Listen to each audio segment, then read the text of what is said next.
Welcome to this deep dive. We have an absolutely incredible stack of sources in front of us today, and they all start with this unbelievable scene on a Los Angeles freeway that, frankly, sounds like it was ripped from a movie script. It really does. And from there, it just spirals into this massive worldwide conspiracy. Exactly.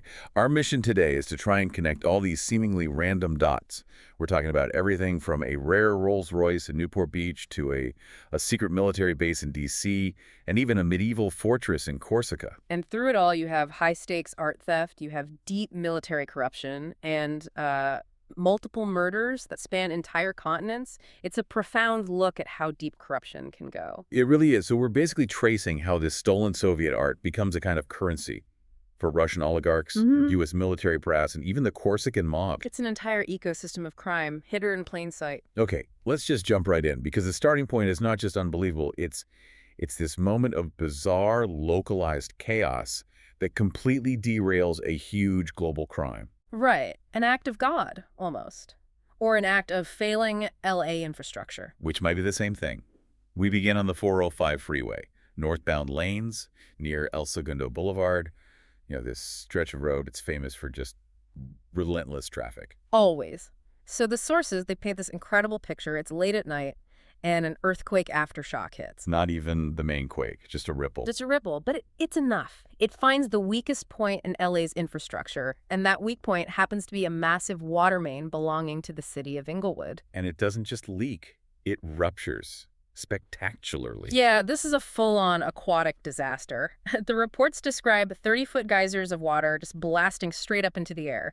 It instantly turns all 6 northbound lanes into what one source called a 6-lane trout stream. Ankle-deep water rushing across the pavement at freeway speeds. In typical LA fashion, drivers just try to power through it. They turn the wipers on high, they hit the gas. Assuming it'll just clear up. They're essentially hydroplaning, just hoping for the best. But then, infrastructure failure leads to mechanical failure. The Budweiser truck. The Budweiser truck. An 18-wheeler slams on its brakes, can't handle the shit of water, and it causes this catastrophic pileup. Dozens of cars. So all traffic just grinds to a halt. And this tiny, chaotic window of opportunity. This is the key that unlocks the entire thing. It is, because into this biblical torrent of water and mangled steel, we meet our central figure. Kimberly York. She is running full tilt through the ankle-deep water in the carpool lane. And she's naked. Completely naked. Because her clothes had been cut off her. She had just escaped captivity. And this is where our protagonist, Rail Black, enters the story. He's driving a 6,000-pound Rolls Phantom coming up from Newport Beach. Now, Rail is not the kind of guy who stops to rubberneck. But this is different. He sees the sheer terror on her face, and he realizes this is not just some random, bizarre event. He actually uses the mass of the Rolls-Royce to shield her from other cars that are hydroplaning all over the place. And the confrontation is immediate. As soon as he stops, one of the kidnappers, a man named Tino, is right there trying to get her back. Armed with a long switchblade. The sources say he had this singular murderous look in his eyes. He just lunges for her. And Rail has to physically intervene, but Tino is only stopped when his accomplice, Dante, the driver of the van, starts screaming at him. In a language so specific, he yells, "Tino, get the expletive back in here and drive. We'll swing around and get her on the other side." The panic is there, but so is the strategy. It's cold. That detail is so critical. They are not giving up. This wasn't some random crime of opportunity that got interrupted. This was a targeted abduction. And they already had a plan B. It tells you these are professionals. The only thing that saved her was the 405 deciding to burst at that exact moment. So once she's safe, Rail takes her back to his home, and she starts to piece together what happened. And you learn right away that she is exceptionally observant. It's a trait that, probably kept her alive and definitely helped the investigation later. We learn she drives a silver Mustang. She's tall, a former swimmer, which is ironic given one of her deepest fears. We'll get to that. But she gives these incredibly specific sensory details about her captors. Tino, the guy with the knife, had an accent, and he was inappropriately touching her during the abduction. A detail that apparently enraged his partner, Dante. Yes, that dynamic is key. Dante is clearly the one in charge. He was screaming at Tino to act like a professional. There are these great profane quotes like, "Fuck you, Tino," and "Fuck you, Dante," when the whole thing went sideways. It suggests a hierarchy. Dante's the pro, Tino's the thug. Exactly. So let's talk about the kidnapping itself. It happened in an underground parking garage at a Ralph's, and it was an elaborate setup. There was a female accomplice, and Kim's description is just perfect. Terribly applied makeup, bright pink lipstick, and these ugly Valentino sunglasses with creepy butterflies on them. The woman pretends that someone hit Kim's Mustang. A classic lure. Hmm. But Kim, being so observant, realizes it's impossible. The woman was parked on the upper level. She couldn't have seen a thing. And by the time she processes that inconsistency, it's too late. It is. Once she's in the van, it gets deeply traumatic. They cut off her clothes, roll her up in a carpet. And the pillowcase they put over her head, it smelled strongly of gasoline, just a total sensory assault designed to disorient her. But the crucial psychological detail is her fear of drowning.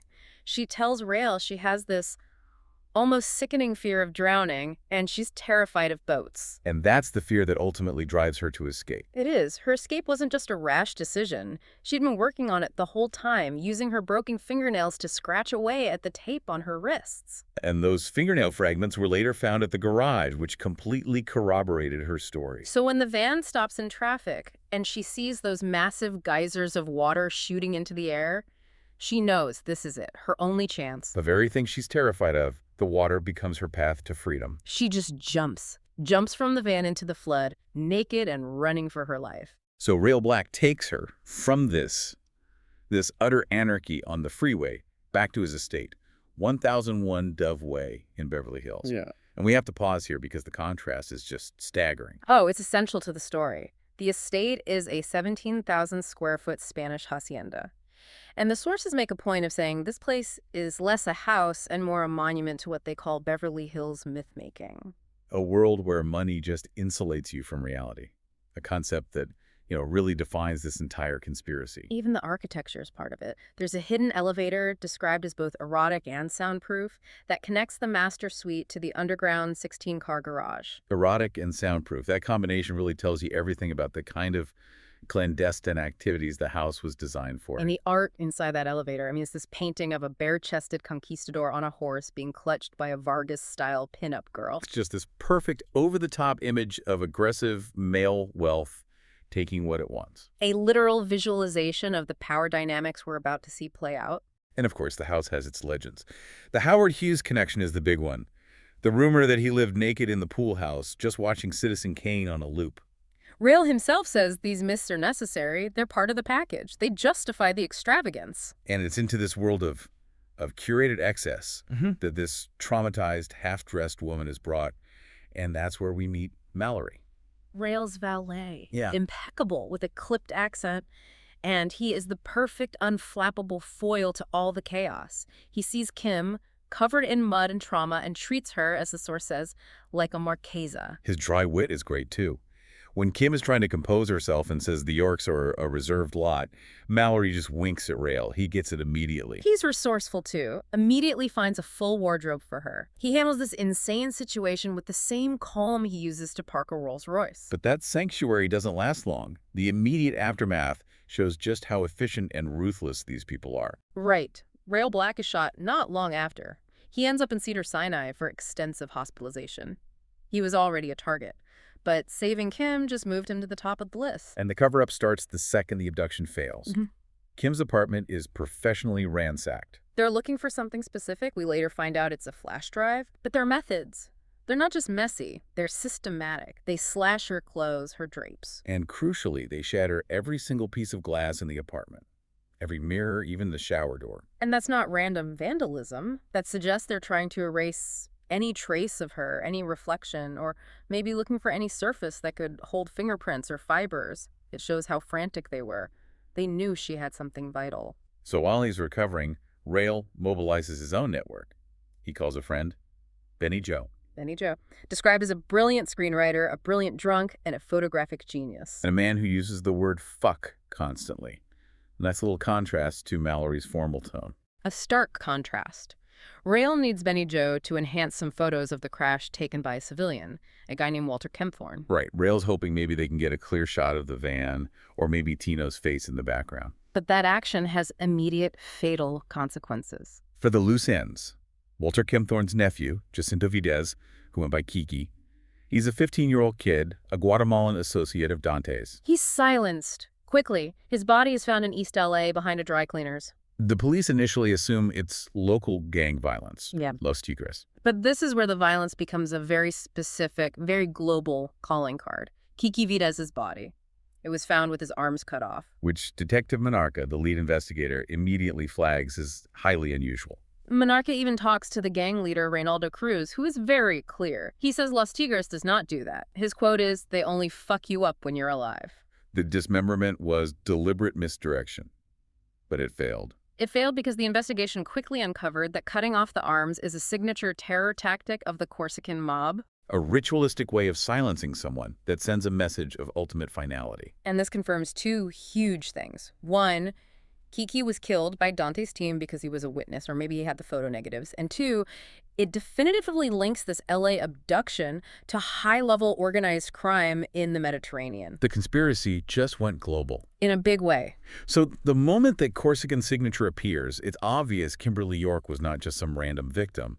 She was at the center of this. Which brings us to her true identity. Kimberly York is actually Dana Kane. And her background is rooted in military secrets. Deeply. Her father was Naval Commander Alexander Kane, shot down over North Vietnam, captured alive. His picture was even in a Hanoi newspaper. But he never came home. MIAPO. A ghost. So Dana, or Kim, she grows up with this idealized hero figure for a father. She calls him her fantasy dad. And that psychological need is driven by the reality of her life with her stepfather, Major Truman York. A truly terrible man, from all accounts. Archer Kane, who is Alex Kane's actual daughter and Dana's half-sister, she suspected Truman of molesting Dana. And that abuse, or even just the threat of it, is what fueled Dana's need to escape her own identity and become Kim York. But despite all that trauma, she was exceptionally capable. She worked at the Getty Museum. She was hired specifically to start their own journal, put them on the publishing map. And she was good at it. But that capability was, well, it was weaponized by Truman York. He coerced her into stealing for him from the museum high-value art. We're talking specific pieces like Kubitschek watercolors and a Vetriano painting. So she wasn't just a pawn. She was an active, if coerced, participant in the crime. Exactly. Okay, let's dig into Major Truman York, because he's the hinge that connects military intelligence, corruption, and the mob. His history it's a case study in how the military will sometimes choose operational silence over justice. His criminal record should have landed him in Leavenworth for life. Without a doubt. He was arrested in Rome for drug trafficking. 10 kilos of high-grade Afghan smack found under his bed at the Hassler Hotel. And at the same time, he was siphoning off $500,000 worth of jet fuel. Theft, drug trafficking, abuse. It's the trifecta. And yet he avoids a court-martial. He gets to keep his rank and his retirement. So the question is why? Why? Because he had previously flown a refueler for the SR-71 Blackbird. Super secret stuff. That gave him the highest possible security clearances. So the Air Force was more worried about what he knew and what might come out in a public trial than they were about him being a major drug trafficker. That's the implication. The damage of a public trial was seen as worse than letting him walk. The source says they just wanted him the expletive gone. That is an incredible level of institutional calculus. Yeah. To value secrecy over justice to that degree. And it gets worse, because as soon as he's out of the Air Force, he's immediately rehired by the government, the Army G, as a special courier. Using the very same high clearances he got to keep. And his last posting tells you everything. In Surlik, Perky, flying all around the Mediterranean. It's the perfect high-security cover for smuggling high-value assets, like, say, priceless art. All under the guise of official military transport. And this military corruption, it links directly to the tragedy of Egypt Air Flight 990. Archer Kane, Dana's sister, she always believed Truman intended to murder her mother, Bess. She called it a Marseille divorce. A thump on the head and a midnight swim. A terribly grim euphemism. Bess was supposedly meeting Truman in Marseille for an anniversary trip. But she hated flying.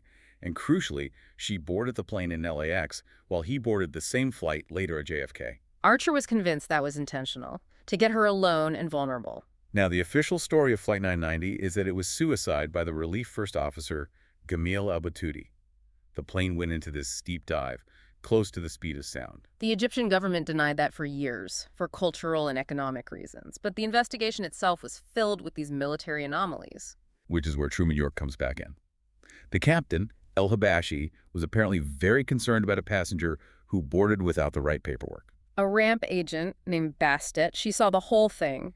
She confirmed the pilot was talking to military men about this passenger. And that passenger was Truman York. It was. And Bastet saw him talking to Bess right before the door closed. And Bess was clearly terrified. As the door was closing, Bastet saw Bess run up the aisle screaming, "Truman! Truman, where are you going?" She was absolutely terrified. It suggests the whole anniversary trip was a lie, and she had just realized the horrifying truth of what he was doing or what he was carrying. So Truman York was the courier who boarded without paperwork, using his military clearance. He was on that plane, likely with stolen art. And he was either the target of a plot that brought the plane down, or his own actions, maybe trying to get rid of his wife, somehow led to the tragedy. It's an undeniable military anomaly on a flight that went down due to human intervention. And the Flight 990 tragedy now links us directly to the reason for all of this. The missing Soviet art, the Tretyakov collection. Right. And these paintings weren't just valuable financially, they were politically and historically charged. They were painted by Soviet dissident artists from inside the Gulag. They were secretly commissioned during World War II by General Zuk, who wanted to preserve their legacy. He gave them to an American attaché for safekeeping. Zuk was executed shortly after, and the art just vanished. It became the stuff of legend. The man driving the modern-day operation is a Russian oligarch, Konstantin Serbin, a former colonel who got rich in steel. And Serbin had this brilliant humanitarian cover story. He claimed his goal was simply to repatriate the paintings to the artists' birth cities, to grant them immortality. It made him look like a national hero while he was actually trafficking the priceless art. And the crown jewel of the collection, the most valuable piece, was a painting called Offering of the Babushkas by Ilya Andreevich Orlov. And that specific painting is explicitly listed as having gone down on Flight 990 with Truman York. So the courier was carrying the single most important asset in the whole conspiracy when that plane went down. So we know the Orlov was on the plane. But how do we know about the rest of the collection?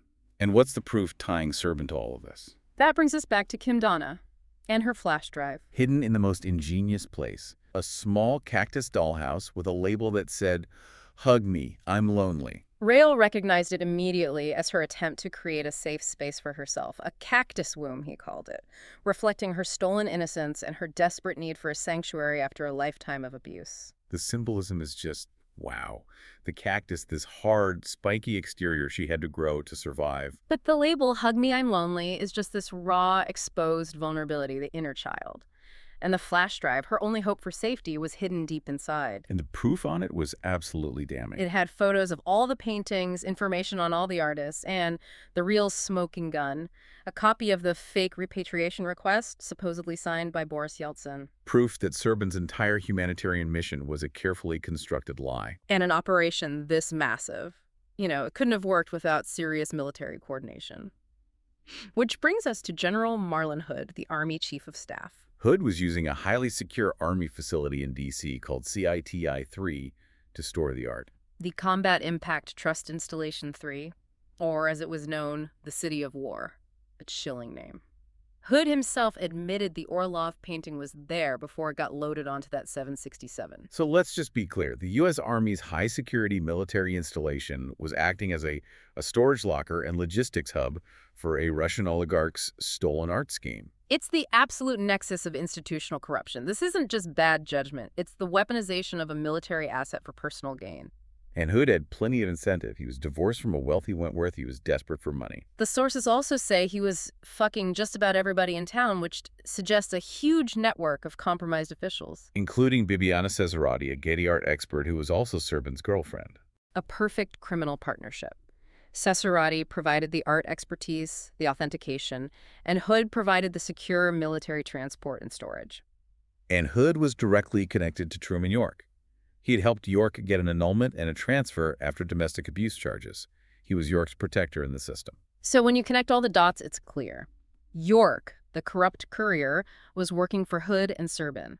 He used his clearances, his flights around the Med, to smuggle the art from former Soviet territories to CITI-3. The system was rigged from the very top. And a plot like this, it also needs muscle. It needs violence and discretion, which is the third leg of this stool.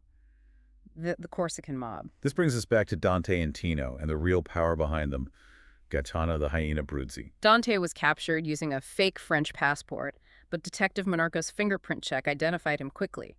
Dante Bruzzi, a Sicilian operating out of Apollonica, Corsica. And Dante was just an extension of his brother, Gaetano. The hyena, I mean, the name says it all. He's the true power on the island, known for a kind of extreme violence that's designed to paralyze people with fear, which includes that signature tactic we saw with Kiki Vita's slicing tendons and letting victims bleed out slowly. His influence goes all the way to political assassinations.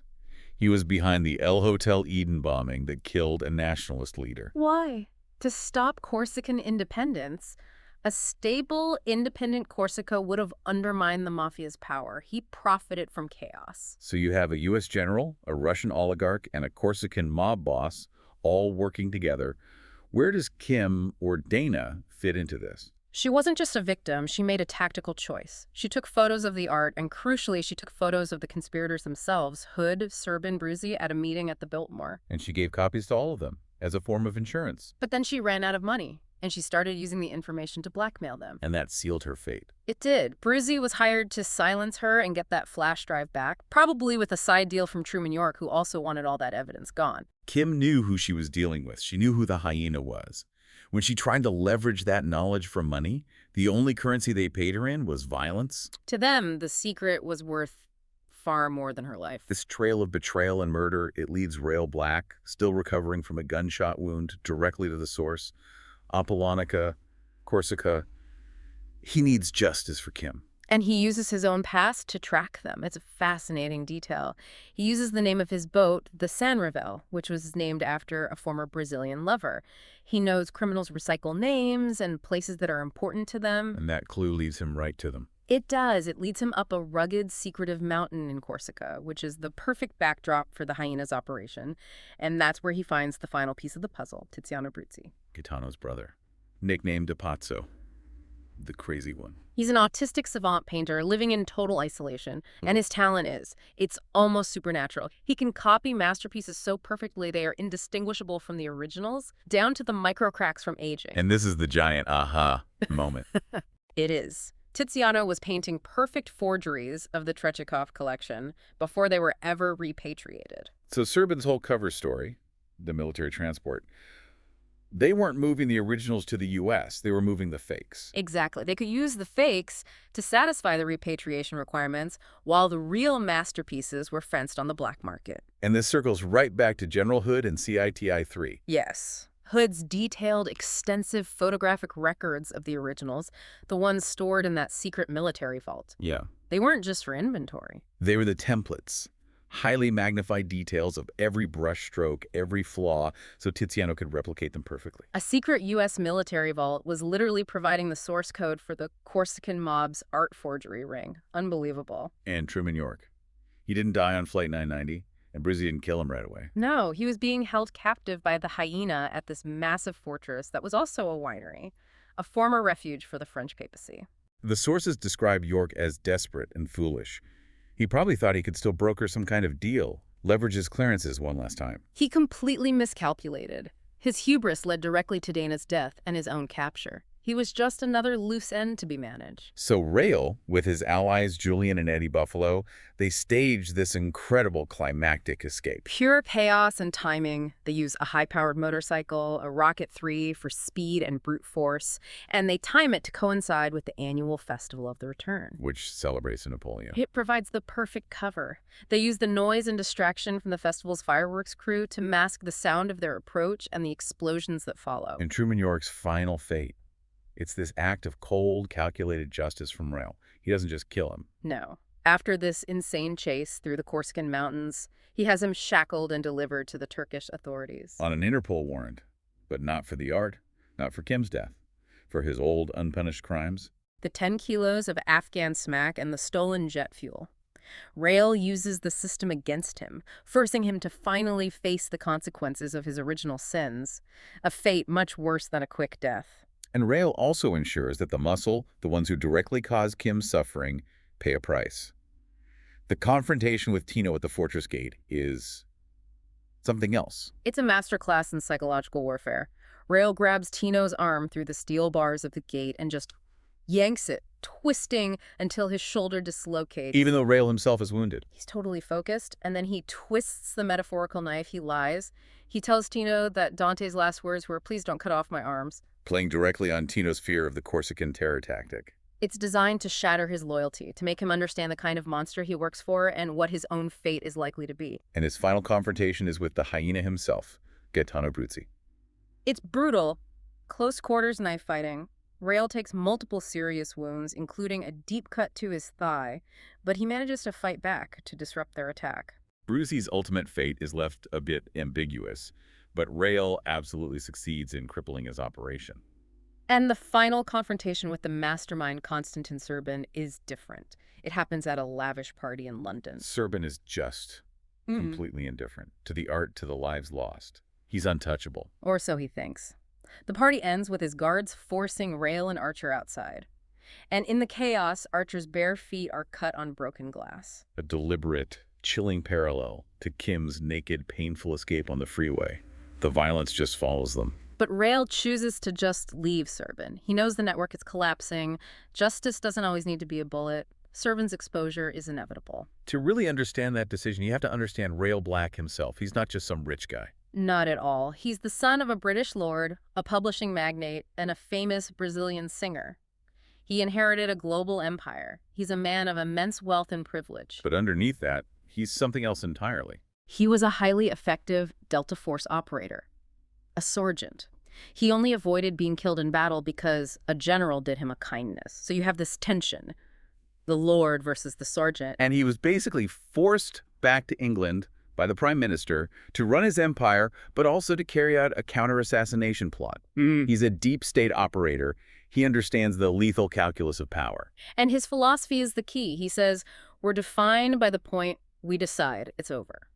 And for him, it was over when the network was broken.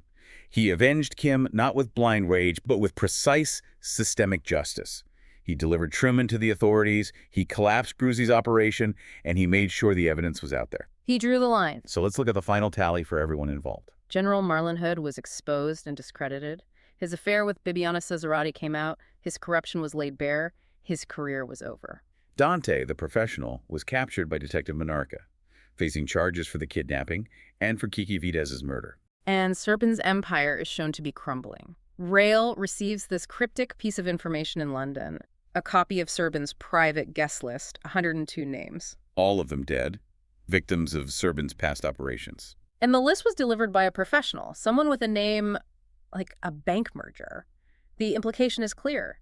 Serban, the untouchable oligarch, is now the target. Rail didn't have to kill him, he just had to leave him exposed to the world he created. And finally, Archer and Dana Kane are safe. Dana is no longer Kim York, but now she has to live with the full truth of her family. The heroic fantasy head who was an APOW and the abusive stepfather who coerced her into a life of crime that probably led to her mother's death on Flight 990. It's a dark kind of closure, but it's closure. The flash drive ensures the true story is finally known. What we've really uncovered here is just this chilling illustration of how power and greed can intersect and turn something like priceless cultural heritage into currency for criminals. And the line between a respectable figure, a major, a general, a Getty employee, and a violent criminal is just. It's porous when billions of dollars in high-level clearances are involved. Kim York's attempt to use that information for self-protection, it ultimately cost her her life. She tried to blackmail them with the secret. But the conspirators valued the secret itself. The fact that Serban was using a U.S. military vault to facilitate a massive forgery operation, far more than they valued the art or her life. Which brings us back to CITI-3, the City of War. This deep dive leaves us with a really important question. We saw this secret U.S. military base housing masterpieces that represented the defiant spirit of Gulag artists, but they were just being used as tools in a criminal plot. So if you think about it, if national heritage is defined by things that citizens collectively revere and can share, what does it mean when the most precious cultural objects are hidden away, known only to a handful of generals and spies? Do they stop being national heritage at that point? And do they just become assets? Tools of political and financial leverage in a war that you never even knew was being fought. This whole saga suggests that at the highest levels of power, the legacy of art is completely secondary to its utility as a currency, regardless of the lives it destroys along the way. Something for you to think about.